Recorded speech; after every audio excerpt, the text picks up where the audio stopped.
嗨，大家好，我是安然若风。作为一个缝纫爱好者，一年中最让人期待的季节就要到了，那就是万圣节。在美国这边呢，万圣节小朋友都会化妆了出去要糖，然后学校也会有一些活动，还会邀请大人一起参加。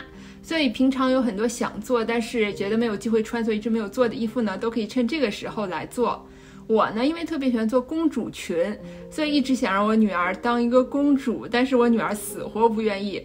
她前年呢是当了长颈鹿，然后去年当了米老鼠。今年呢，我是左劝右劝，然后她不愿意当公主，我说要不你当蝴蝶吧，那我可以给她做一个翅膀，然后衣服呢还是可以做一个很漂亮的公主裙，上再给她缝很多很多花儿。然后我女儿同意了大概1个月吧，然后前几天突然又跟我说她不当蝴蝶了，她要当三角龙。哎，有什么办法呢？亲闺女，那三角龙就三角龙吧。然后我儿子也想当恐龙，那就安排。这次要用的呢是这样的一个板，这个三角龙这是给我女儿做的，然后这个打算是给我儿子做的。那现在就用这个板来做今天的恐龙装吧。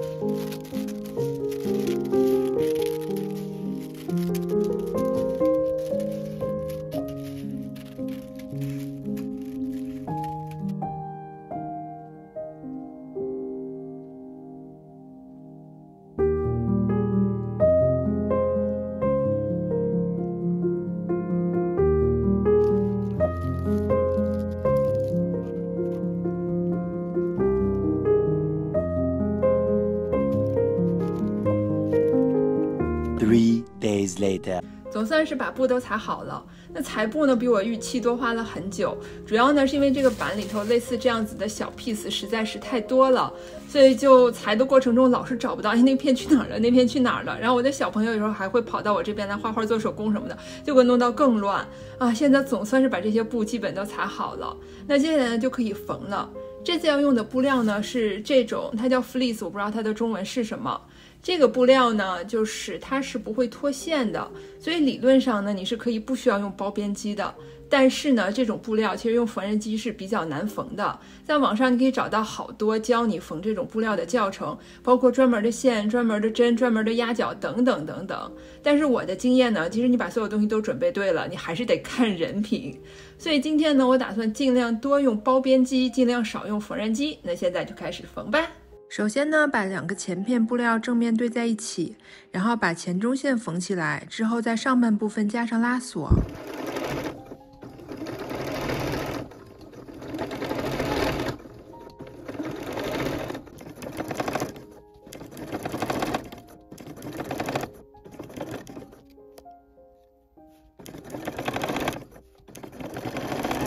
前面这个装饰按它板里头的步骤应该是粘上去的，但是我粘失败了，所以我还是拿针线缝的。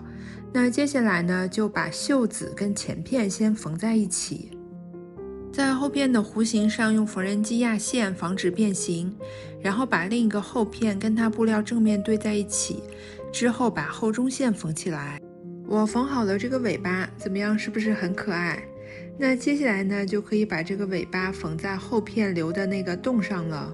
这件衣服的主体部分呢，我已经基本上都做好了，就除了裤腿中间这个地方还没有给它们缝在一起。那这次做这个衣服呢，我没有像平常那样录非常详细的步骤，然后再做很多讲解。主要呢，是我估计除了我以外，可能没有多少人会需要一个三角龙衣服的校正。我也不想做三角龙，我想做公主裙啊。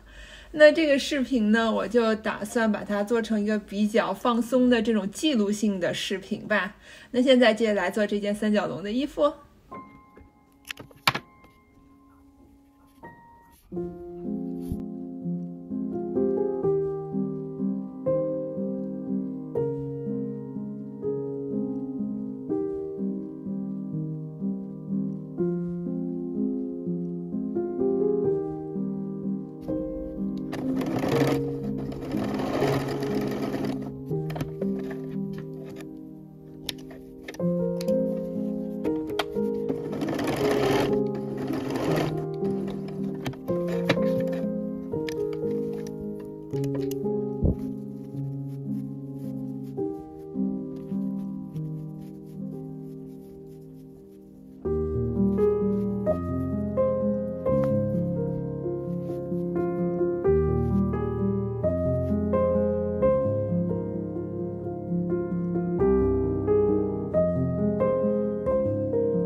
三角龙的这件做完了，你看帽子，然后衣服后面有这个尾巴，然后下面还有这样子的，就是套在鞋上头的部分，然后另外还有手套。做这个呢，我没有录很多这做的过程，这做的过程真的不能算是很愉快，但是做出来这个成果也实在是太可爱了。然后我女儿试穿了一下，她超级喜欢。那接下来基本上是重复差不多的步骤，就做给我儿子的那一件。那现在去裁那块绿色的布啦。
我儿子的这件也做完了，我觉得他这件超级搞笑，就很像超级玛丽里面的一个那个小怪兽。我戴这个帽子给你们看一下。